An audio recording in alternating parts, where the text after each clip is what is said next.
This is Inspire 2016 with your weekly tarot reading for the week commencing the 18th of February until the 25th of February 2019. The first card for you is representing, how do you feel about yourself? Your card is the Seven of Wands. You have to maintain your position at the top while others compete and fight to achieve the same success and status that you have already achieved. Thus, competition is rife and you must continually prove yourself with the Seven of Wands. If your vision and creative effort is fulfilled to the point where there is public acclaim or acceptance of your success, then you must expect competition and challenge, as other people will no doubt also desire the same things as you.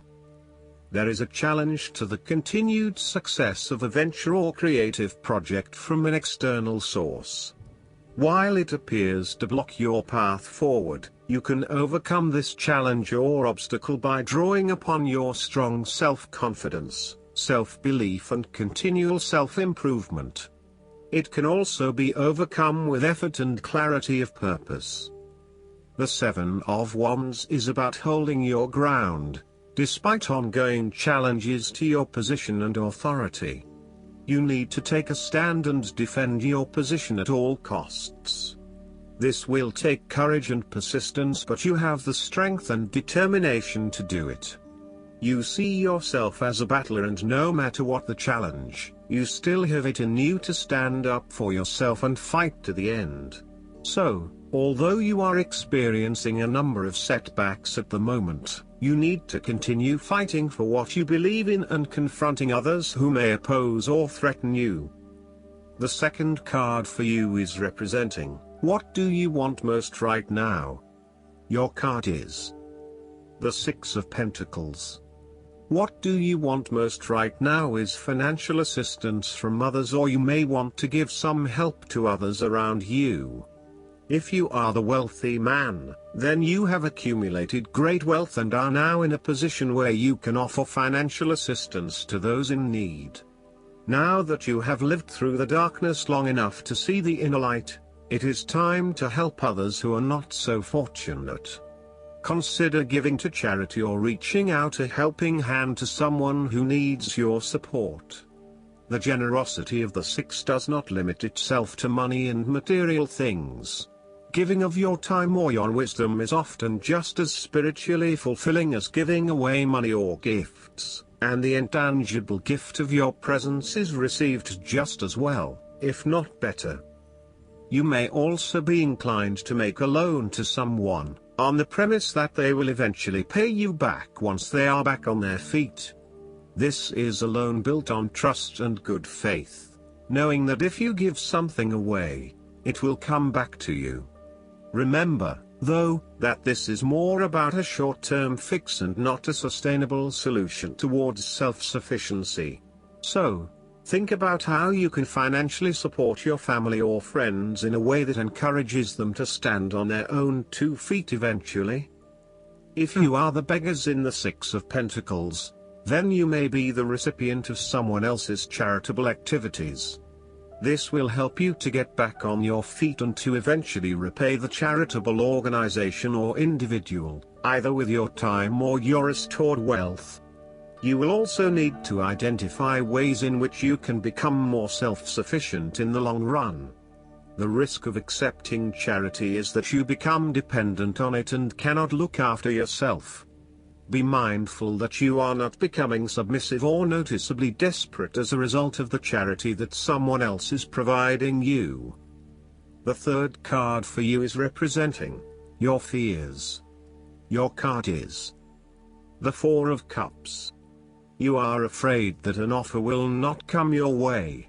However, you must work hard to go out and get it. It is sitting right under your nose, so make sure you snap it up before you miss out. You may also be too focused on your own issues that you completely miss this opportunity or are unaware that it even exists. Keep your eyes and heart open to new possibilities, and release some of the focus on yourself to allow new opportunities to appear. The Four of Cups also reflects a time when you may be reluctant to open your heart to someone or to express your true feelings, instead withdrawing and isolating yourself from the other person. Be mindful of how this may be impacting those who are close to you and be considerate of their needs as well as your own. On a more positive note, if you have been going through a period of stagnation, boredom or apathy, you will begin to feel restless with this state of being, and will want to break free from this rut. Put aside any negative thoughts or sulky behavior. Embrace the opportunities that are already being offered to you. Reconnect with others and let them know how much you appreciate them. The fourth card for you is representing what is going for you. Your card is the Six of Swords.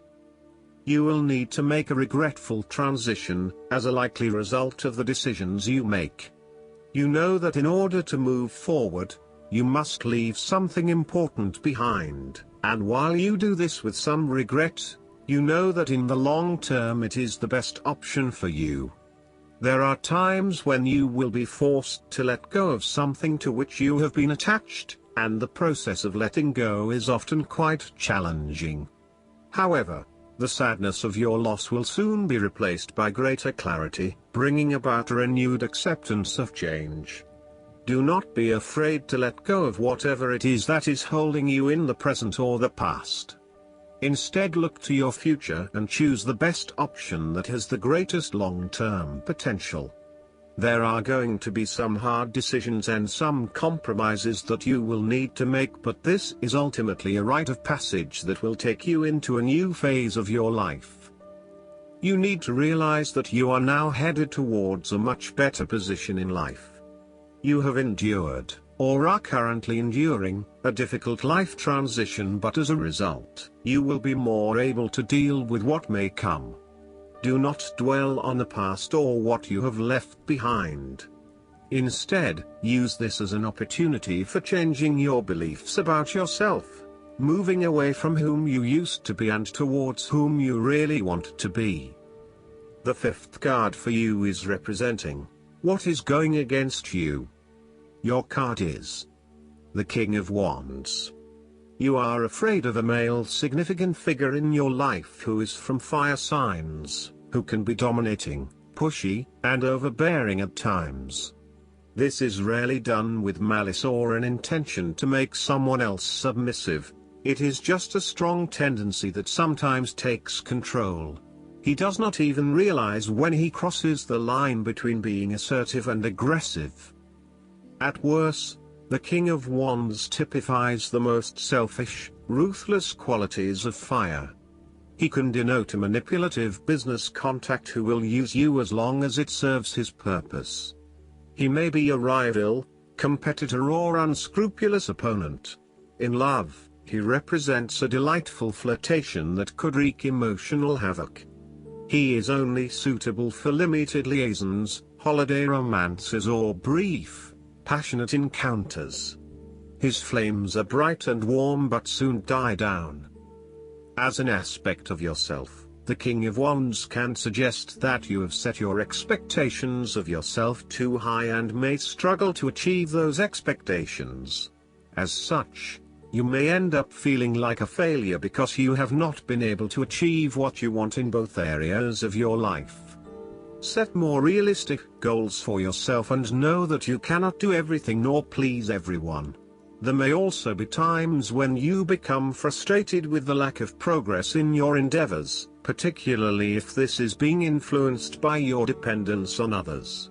You may find that there are some people who are holding you back and preventing you from fully realizing your dreams and goals. If this is the case, it is best to cut them loose, as no amount of energy will change their perspective. You may also need to be a bit more lenient on others and accept that not everyone has as much energy and drive as you to achieve results. Accept what they have to offer and do not expect anything more. The last card for you is representing the likely outcome that you may have. Your card is the Five of Pentacles. If you have suffered a loss, Know that there are people around you who are willing to help. There is always a solution and always a way out, so either open your eyes and go to it, or close your eyes and let the inner light guide you. Often, what has caused these financial problems is a matter of your own emotions. Greed will lead to loss, anxiety will lead to error, possessiveness will lead to solitude. By focusing on the material, you lose sight of your spiritual development. You may be rich for a while, but all will be lost if you learn nothing. On a psychological level, there may be a difficulty with your relationship to money and material things. If money becomes the primary motivating force in life and the gauge by which you judge your worth, the lack of it may produce anxiety and a sense of being excluded from the good things money can provide. For example, if you are unfortunate enough to encounter financial difficulties such as the loss of employment or an investment gone belly up, you may fall into the trap of losing faith in your ability to recreate a positive financial situation for yourself. Therefore, you should not only consider your actual financial circumstances but also your attitudes toward money. What fears do you have around money and wealth? Are you anxious about never having enough, or do you have faith in your ability to manifest what you need to live a prosperous, fulfilled life no matter what your circumstances? Often wealth is based as much on your psychological state as your actual financial state. Last but not least, the guidance card for you is: do the work. If you see this card, please don't think of it as a chastisement. Nobody is doubting your work ethic or suggesting that you're not carrying your weight when it comes to your life purpose. Instead, this card reminds you to avoid the manifestation trap of doing visualizations, saying affirmations, offering up prayers, and so on, while ignoring inner guidance that advises you to take action. It is up to us to act upon the guidance we've asked for. The majority of manifestations occur when we listen to our inner urge to make positive changes, learn something new, do research, make connections with others. Life is a collaboration, from the moment we are born until the moment we transition. We are forever working with other people, our angels, and God. Without doing our part, we often don't get the results we would expect. What guidance have you been receiving that you've been ignoring? Perhaps you feel intimidated, confused, doubtful, or unprepared to act on it. Yet, God doesn't give us guidance unless we have the ability to follow it. Today, take one action step in the direction of your inner guidance. If you're unsure what to do, take a moment right now to pray for clarity. Then take another action tomorrow, and another the next day, and you'll soon manifest support in ways that exceed your dreams. I hope that you enjoy everything, and if you like the reading, just please click subscribe and you will get instant notifications every time we publish a new video right to your YouTube. Thanks.